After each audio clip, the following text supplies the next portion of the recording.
Hi friends, welcome to my YouTube channel Farming Tips Assam. আজি আপোনালোকক এটি বিশেষ ভিডিঅ'লৈ স্বাগতম জনাইছোঁ। আপোনালোকক আজি দেখাই আছোঁ সৰিয়হৰ খেতি কেনেদৰে কৰিব পৰা যায়। সৰিয়হ মানে আমাৰ গাঁৱলীয়া ভাষাটো বেহাৰ বুলি কয়। বেহাৰৰ খেতিত কেনেদৰে কি কৰিব লাগে আপোনালোকক দেখাই আছোঁ।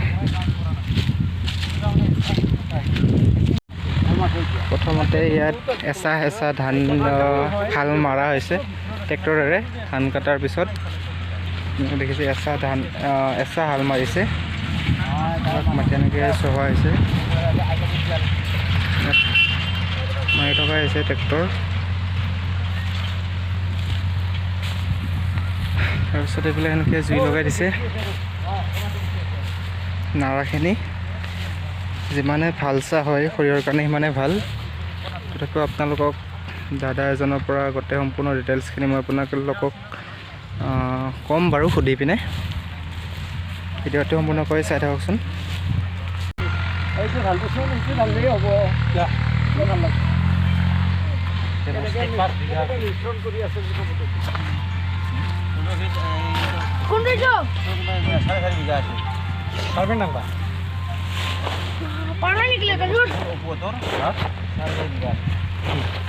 এটা কি আছে ললাদা?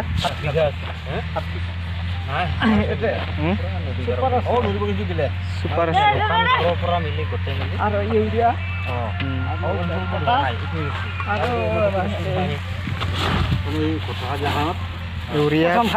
ইউৰিয়া পটাছ আৰু পচন সাৰ আৰু সুপাৰো আছে। এইটো সুপাৰ, এইখিনি কি সাৰ? সুপাৰ পচন সাৰ।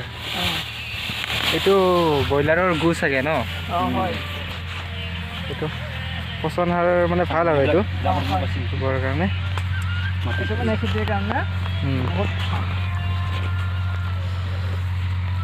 এনে 1 বিঘাত কিমান মান সাৰ লাগে? 40 কিলো। বৰ্তমান এতিয়া আমি 50 কিলোকে দি আছোঁ। সুপাৰ 50 কিলো আৰু আছে 20 কিলো, ইউৰিয়া 20 কিলো আৰু পটাছ আছে, পটাছ 4 কিলো।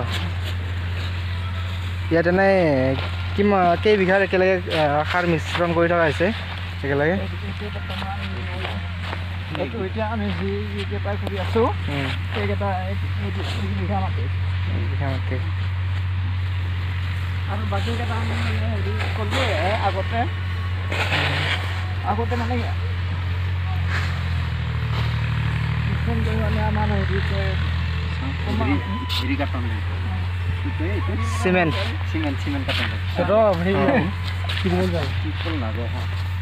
অঁ। এনে ইয়াতে বৰ্তমান কেইবিঘা কৰা যাব সৰিয়হৰ খেতি এইখিনিত? গোটেইখিনিত 4-5 বিঘা। টোটেল কিমান সাৰ লাগিব গোটেই 4-5 বিঘাত?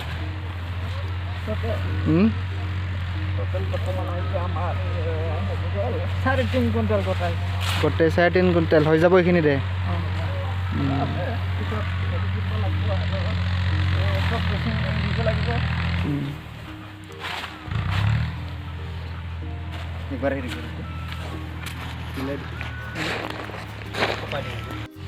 মানে এইটো অকল এইটো নাম কি? এইটো সাৰৰ এইটো চুপাৰ আৰু পচন সাৰ মিক্স আছে এইটো? আচ্ছা।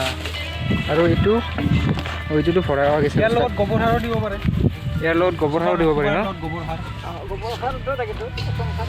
পচন সাৰ এইটো আমাৰ গোবৰে আছে যিহেতু ব্ৰইলাৰৰ গু।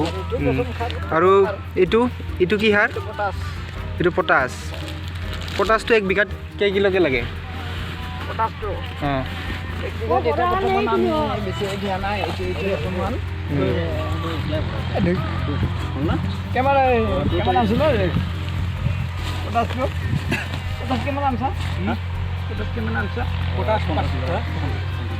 $15 কিলো মানে 3 কিলোকে আৰু বিঘাত পটাছ 3 কিলোকে পটাছ দিয়া যাব। আৰু এইটো হ'ল চুপাৰ। আৰু কি দিয়া যাব? ইউৰিয়া। ইউৰিয়াটো কিমানকৈ দিয়া যাব এক বিঘাত? বিঘাত 20 কিলো। বিঘাত 20 কিলো। মানে এইবিলাক চব ছিংগেলকৈ মাৰিব লাগিব ন? মানে মিক্স কৰি মাৰিলে পানী উঠি যায়। পানী উঠি যায়, সেইকাৰণে আমি ইউৰিয়া আৰু পটাছ একেলগে মিক্স কৰি কিনে আমি এতিয়া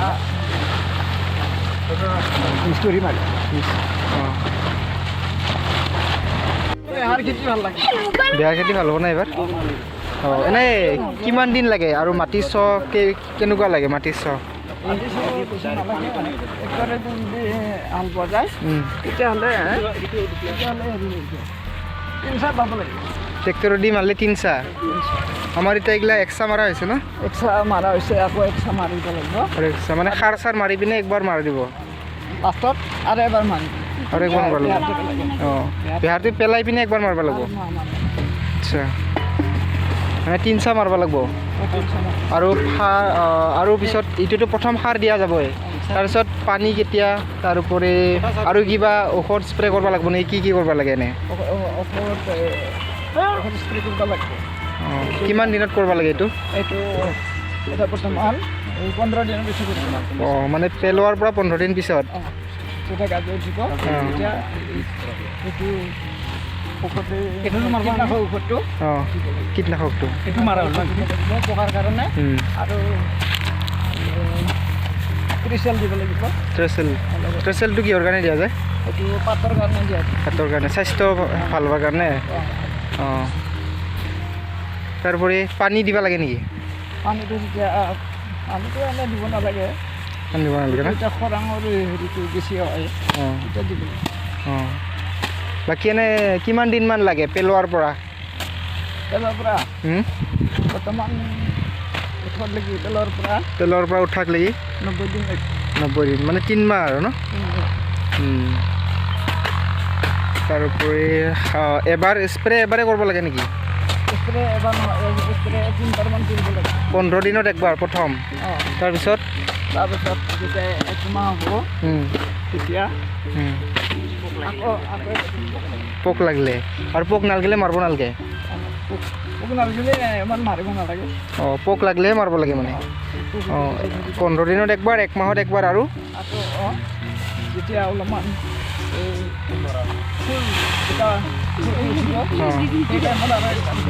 আৰু একবাৰ মাৰিব লাগে?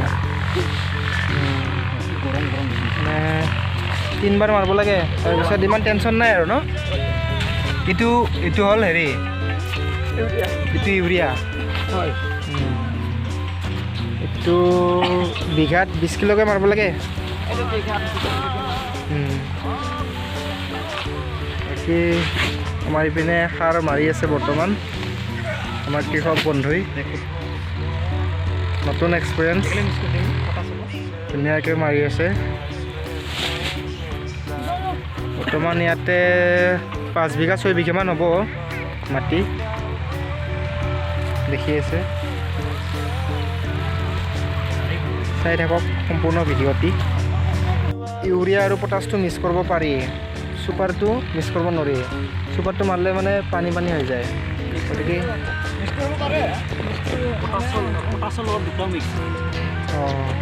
মাত্ৰ 3টাও একেলগে মিক্স কৰিলে মানে আঠা হৈ যায়।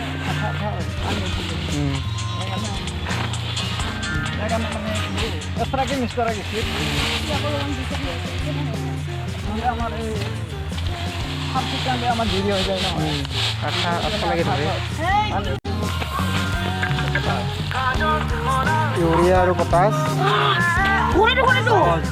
কাটা আছে যদি ধৰিব, কাটা থাকি ধৰে এইটো ন?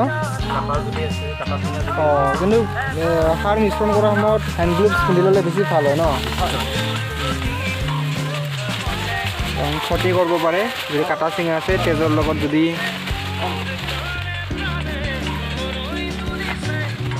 মিলি যায় তেতিয়াহ'লে প্ৰব্লেম হ'ব পাৰে। গতিকে হেণ্ড গ্লোভছ পৰিধান কৰিলে বেছি সুবিধাজনক হয়। মিশ্ৰণখিনি ভালদৰে কৰি ল'লে বেছি ভাল, এতিয়া সমানে পৰি যায় আৰু ন সকলোতে। এতিয়া আমি সাৰ মাৰিব যাই আছোঁ।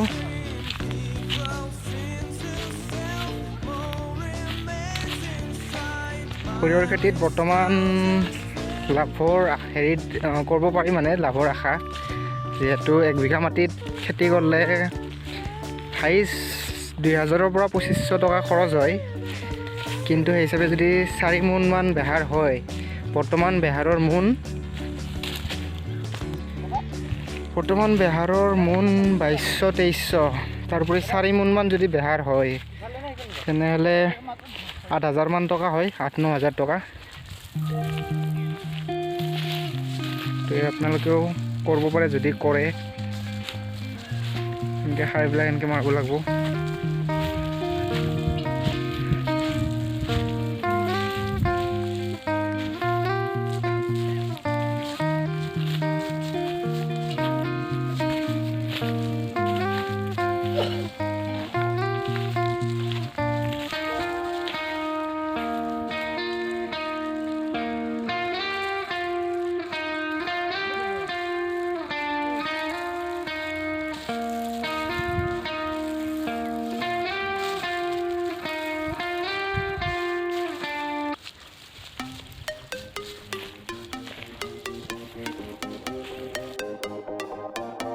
সৰিয়হৰ খেতিৰ ওপৰত যদি আপোনালোকৰ কিবা দিহা বা পৰামৰ্শ আছে তেনেহ'লে নিশ্চয় আমাক কমেণ্ট বক্সত আগবঢ়াব বুলি আমাৰ আশা থাকিল। বৰ্তমান